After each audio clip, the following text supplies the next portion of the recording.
The Michael Hatfield Remax team presents Real Estate and More. Bay Area real estate is different than in all of America. And why? What's up with home buyers? What's on sellers' minds? How is the market? And much, much more. Now, here's your host, Michael Hatfield. Welcome back to the Real Estate and More show, and thank you for tuning in. The year of 2024 has been an interesting one, real estate-wise, in the nation as well as in the Bay Area. This year, experienced agents know to be ever attentive and vigilant as the market continues to change. My guest today is as knowledgeable as they come in real estate as well as in life, having raised 2 grown children. I'm continually impressed with her rapport with clients. She's a ways of explaining concepts I've never been able to achieve. Truthfully, she is my most favorite guest on the show today, Nancy, to share and to help explain her thoughts and observations as well. A big welcome to my partner, Nancy Hatfield. Welcome back, Nance. Thanks, Michael. Oh, it's good to see you. You know, I got the first question here. It says, let's talk about where this market has been and in May and where it is right now in the Bay Area. You got anything to say about it? So what about the May-June reports? Talk about, a little bit about that in the Bay Area. Well, May was not the best month nationally. I think probably a lot of it is because interest rates kind of stayed the same. Buyers are kind of stayed on the sidelines. They haven't wanted to reach out and to go and to buy like they normally would. Mm-hmm. There's other reasons, I would think, but May was not a great month. June maybe just a little bit better, but we're finding that many buyers are kind of on the sidelines, and they're waiting a little bit to see if things are going to get better for them and prices come down a little bit from where they have been. What say you? Well, the interest rates, right? Those are definitely a factor, and they're pretty much the same that they have been for the last 6 months, right? Right. And what can a new buyer do to get the best interest rates? What suggestions do you have? Well, it's interesting. We just closed last night on a buyer, and the buyer actually started early in the process of getting his lender, and he worked all of those interest rates with the various lenders until he got what he wanted. He said, listen, I have got to get an interest rate around 6.5 or less, and right now the prevailing from week to week is around 7. So he kept working at it, and I know that he and his wife had excellent credit. Their credit was phenomenal. They had excellent income. So why would a lender not want to reach out a little bit harder to come up with a better rate for this couple? And they did. He did come up with a 6.50 interest rate on his mortgage, making it more affordable and such. The way he did this is he started early. He started early in the game, which is spectacular for them. And, rates won't always be where they're at today. So that's the good news. But anyways, moving on, some experts say that mortgage rates should have been coming down by now, and that would fuel buyers to come to the plate and to participate. What is likely to happen between, say, now and the election in November, Michael? Well, I have to tell you, I've been a little bit surprised that the mortgage rates have not come down a bit earlier, but there's apparent reasons that they have not. And the sellers or potential home sellers have kind of stayed on the sidelines because they're of a class that is of more retirement age. Mm-hmm. And the buyers are said, well, we have to have a better interest rate in order for the affordability for our family to work out over the time. So things have been kind of, I wouldn't say stale, but I would say pretty much in equilibrium. It's going to take the mortgage rates to come down a little bit to increase the amount of buyer demand for these properties. That's what I think. What will happen between now and the election? I feel that it's got to come down a quarter to half a point. I'd like to see it get into the 5s. Don't know. Well, that would be encouraging, and it would stimulate buyers, I think, for sure. Generally today, most home buyers have a good idea what they can afford when they begin searching for their home. But when it comes to a lender assessing a buyer's ability to afford a loan, they are the best to make that determination. It's because they are numbers people. A good idea is to try and locate a great lender with your experienced agent. And we have many tried and proven lenders, friends, some of them, to interview. Friends too. By the way, having your lender to assist right from the beginning is helpful to the process and buying a home. Yeah, goes right back to what I was saying. It's important you start on it right at the beginning. If you do not, as a buyer, have a lender that you've zeroed in and say, well, I like this experienced lender and they can do a great job in procuring a loan for me, then, we as experienced agents have several people that we can refer you to. And it's better that way because at the very beginning, you start working with the lenders and you're on the same page. You're connected. You're part of a team. Buying a home today requires an experienced team. Don't think it does not. It does. Selling a home today, even more so. Getting a home ready to go on the market is not always an easy thing to do. You need somebody that has some gray hair, loss of hair, I don't know, but something like that, I would say. Wouldn't you? I don't know if I'd go there, but anyways, moving along. The buyer group that makes up a large percentage of buyers are the age group called millennials, which we've all heard of, and this group is highly focused on loan interest rates, and many of them are pushing their home buying quest because of it. Some fear from what they read that the housing market might pull back, and that's a factor in there as well. So I, for one example, believe that when you own a home in the Bay Area, appreciation will likely improve your home value over time, creating wealth. I mean, we've seen it with our own families, and it just has been so. Home value appreciation is more important, is a more important reason to buy than not to buy, simply because of a mortgage interest rate at, say, 6.5%. True, there was a time when rates were 2.5%, and that was rather amazing. Missed those. However, the 50-year average is 7.72 roughly percent. Okay, so there you go. Yeah, and Nancy is going to let me say this particular saying that I like that came from a colleague of ours, Erin Merritt. She's an excellent real estate person up in the Reno area, and she likes to say, marry the home, date the rate, meaning that get what you can get into the home, get it making money for you, enjoy your home. That's really the most important thing, is that you enjoy your home, get in there, enjoy it, and then when the interest rates come down, jump in there and refinance. Right. I mean, we know buyers are balking at buying now largely due to the interest rates. And I'm not sure that's such a good idea in the Bay Area. Market says this market is driven by higher home buyer income. And looking at historical mortgage rates, we see that rates move up and then they move down. And after doing the math, it has been considerably better to make a purchase so that the home does appreciate. Right. And that's not even talking about the tax benefits. I like the tax benefits that come with home ownership. It's that mortgage interest deduction that you get depreciation.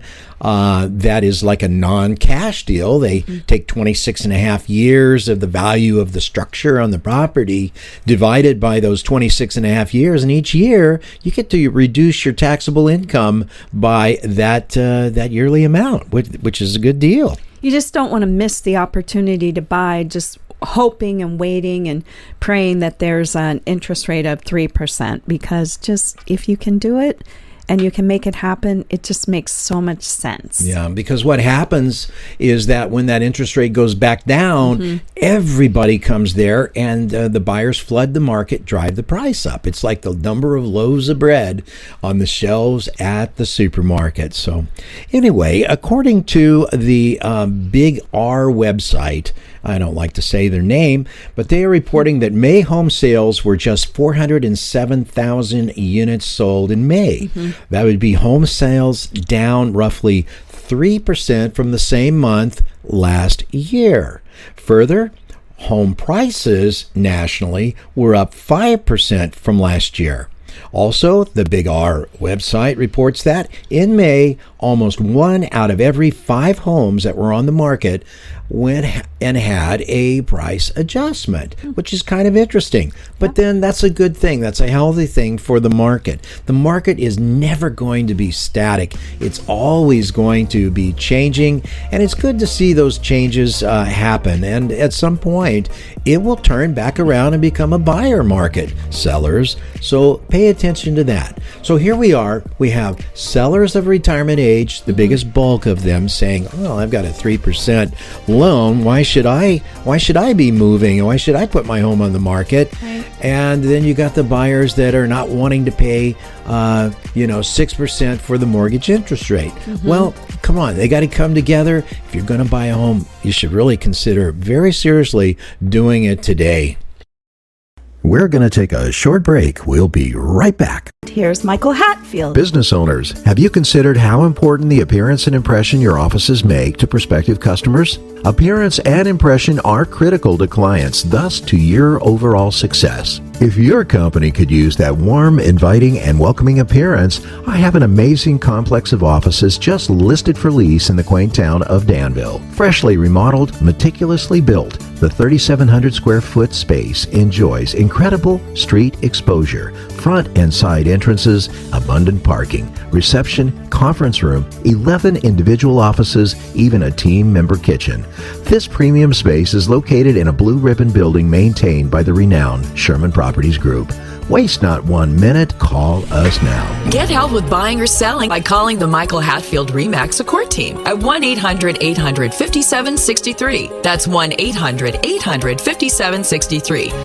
And now, back to our show. And we're always here to help them. Absolutely.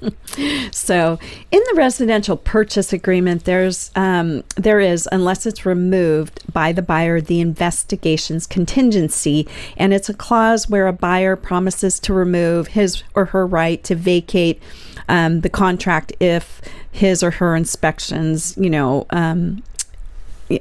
are not acceptable. Exactly. So anyways, and one important factor a buyer today must make sure of is that he or she can obtain home fire insurance. That's becoming an issue, particularly in California with the beauty that we have here. We have open land and homes are built often near there. So anyways, we're running into that with new buyers having more difficulty in acquiring home insurance in the state of California, although we have been very fortunate and able to help several of our buyers secure that type of insurance. Well, just yesterday we had a property close, and it was interesting.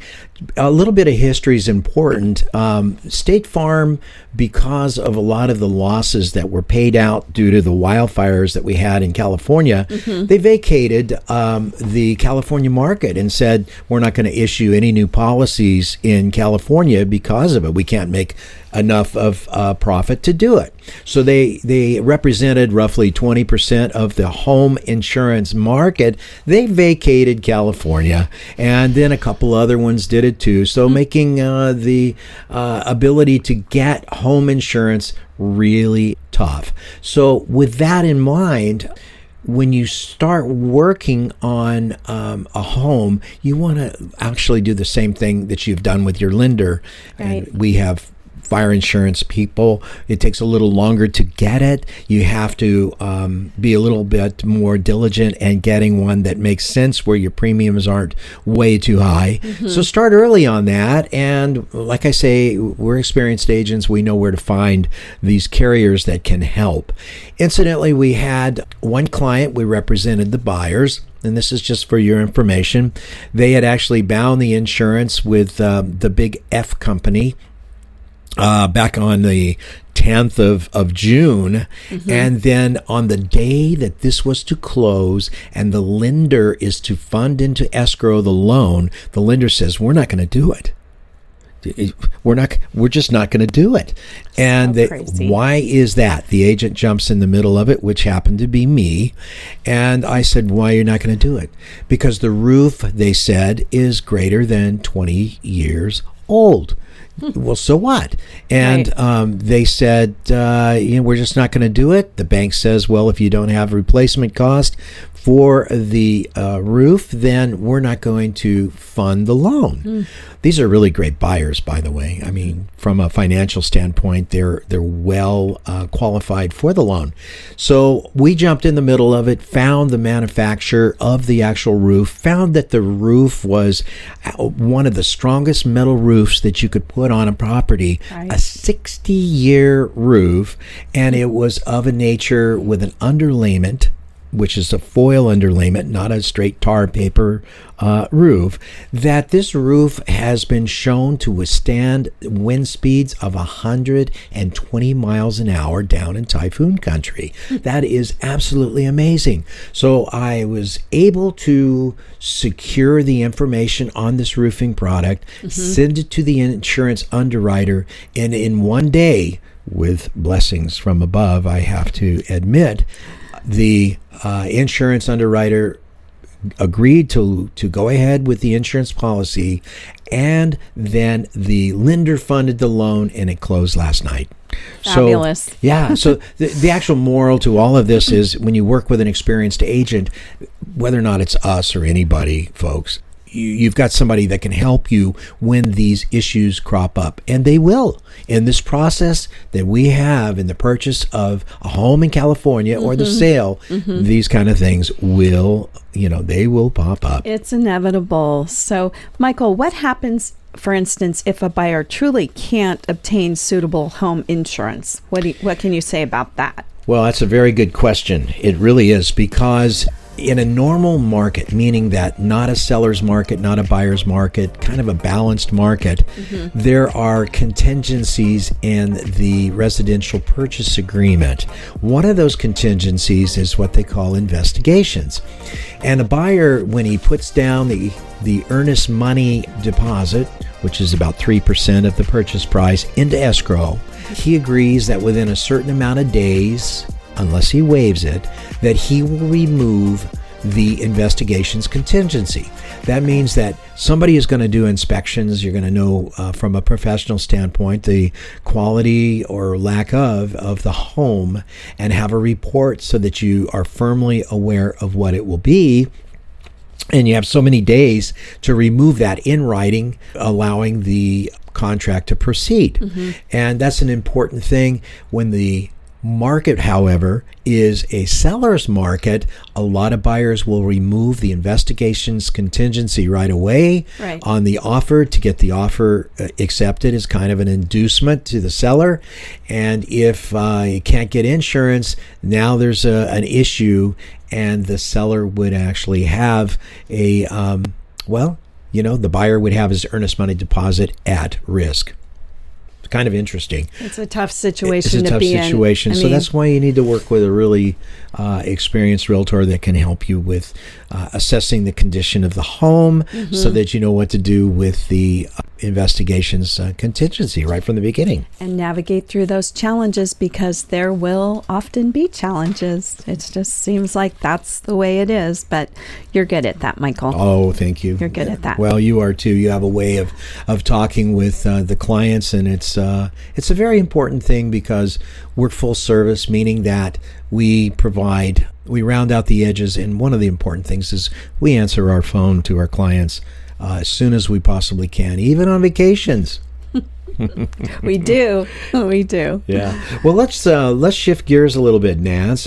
What do you look for when you pull up in front of a home that is for sale, if you were interested in that as a buyer? What do you, as a buyer? What I look at? Well, first of all, just me, I would look at the front door. I'm always interested in what the front door looks like, and I'd like to see the condition of the front space. Is it nicely manicured? Is it a drought resistant or drought tolerant? How do gutters look? If I can see the roof, what kind of condition does the roof? I just take it all in, actually, Michael. So those are the things that I notice right away. So you do this from the curb? You can often do this from Yes, the curb yes. or, depending what kind of lot it is, of course. Yes. Well, interestingly, I think it's something like 80% of the people that drive up in front of a home are going to either say, okay, I like the way it looks from the front and we'll proceed and we'll go inside and take a look, or they won't. It's one or the other. Yes, we had clients recently who said they didn't like a downsloping roof when they drove up to the front of a home, and that just wasn't their thing. So we kept moving along. It's really interesting. So, ladies and gentlemen, you've been listening to the Real Estate and More show. Today, we're all about real estate, and we have my partner and lady of some 40 years here to provide the female input and to add her well-prepared thoughts. So, welcome to our show, and we'll keep going here. So for me, I'm a little bit different. When I drive up to a house, I'm looking at the garage a lot too. And then as a former home builder, I always look at the roof. I look at the condition of the siding. I look at the gutters. I look at the overall appearance of the home. Has this home been maintained? And I compare it with its vintage, and then I'll decide to look at that garage functionality. For me, all I really need is a microwave, an espresso machine, and a popcorn way of doing popcorn. The garage always matters, and that's another factor that sometimes when you drive up to a house, the garage is faced towards the street, and some homes, the garage is to the side. So it's a very interesting personal feeling and that people get, and they think, I don't really like that, or that's kind of nice, or it simply doesn't even matter, because when you do buy a home, there's not going to be 100% of the things you absolutely love often, but if it's a good 80%, it's worth seriously considering. Well, that's a very good point. We tell our buyers, you're not going to have any home, even a new home, and even if you build it, not everything is going to be perfect. So the best way to deal with that is to look for 85% to suit your needs, and the other 15%, we'll call it,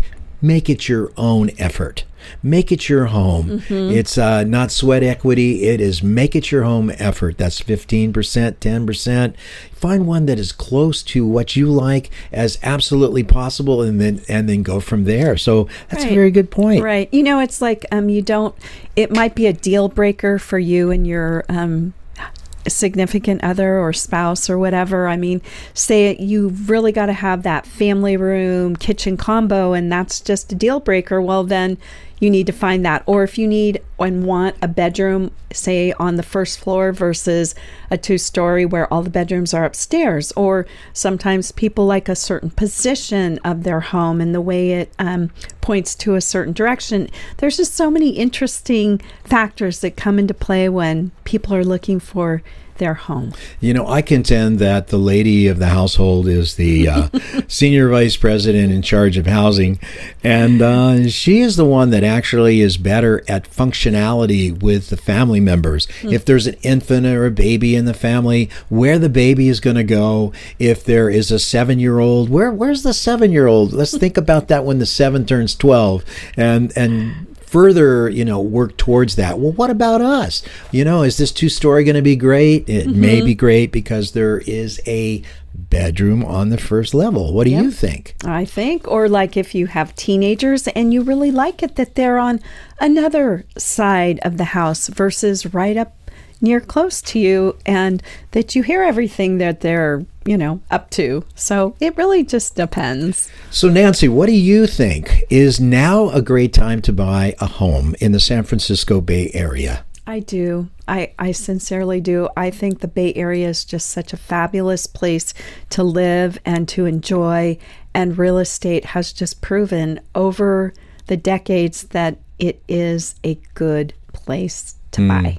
Yeah, like most wealth is vested in the land. I think it absolutely is. But on the other side, in the flip coin, what a flip side of the coin. What about the sellers? Is it a good time to sell? Why not?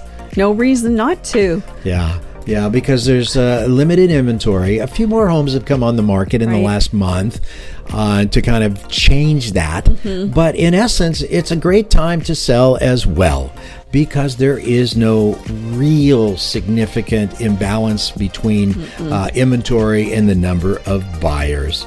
So that's pretty an interesting thing right there.